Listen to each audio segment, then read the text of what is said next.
ඉතිහාසයේ විචිත්‍ර හැඩතලමවන විරාජමානව නැගී සිටින මෙම කඳු වැටි පෙළ වසරේ බොහෝ කාලයක් මේදුමින් බරව පවතී. කඳු මිටියාවතේ දිවි ගෙවමින් එහි මිටියාවත ශාස්ත්‍රීය කළ ගම්වැසියන් සිය හෙළබසින් මේදුමින් බර වූ කඳු වැටිය දුම්බර කඳු වැටි නමින් හැඳින්විය.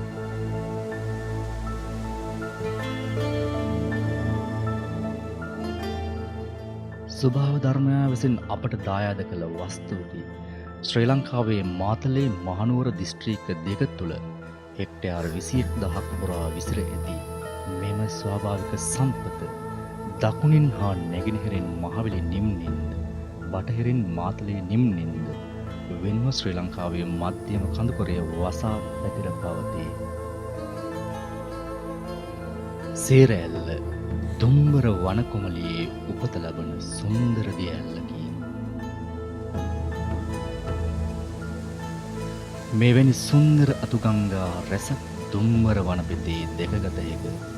මෙම අතුගංගාව විසිතුරු හැඩතල මවමින් ජීව විශේෂ කීපයකට පෝෂණය ලබා දෙමින් මහමුහුද කරා නිහඬවම ගලා බසී.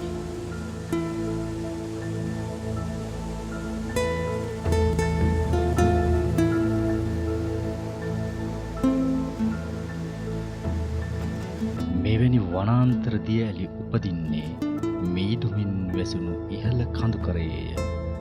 අහස සිඹගෙන කඳු ශීකර වසාගෙන හරිත විවිධත්වයේ පවත්වා ගනිති. දැඩි මාරුතෙන් හා අධික සීතලෙන් තුන් කල්හිම ඇදහැලෙන වර්ෂාවෙන් සැලකුම් ලබන දුම්බර කඳු පෙළෙහි ලෝකයටම ජීවය ලබා දෙයි.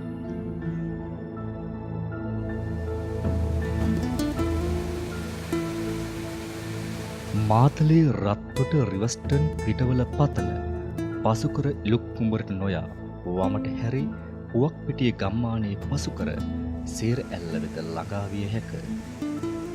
සුන්දර දුම්බර වනපෙත කෙළවරේ ආඩම්බර ලීලාවෙන් ගලා හැලෙන දිය කොමලිය සේර ඇල්ලයි. පුවක් පිටියේ ගම්මානයේ හරහා ගලා යන දිය දහර වනපෙත මැද සොඳුරු දසුන් මවමින් පහළට ගලා බසී. ගම්මානයේ ගොවිතැනුන් රැසකට ජලය සපයන්නේ සේර ඇල්ලයි.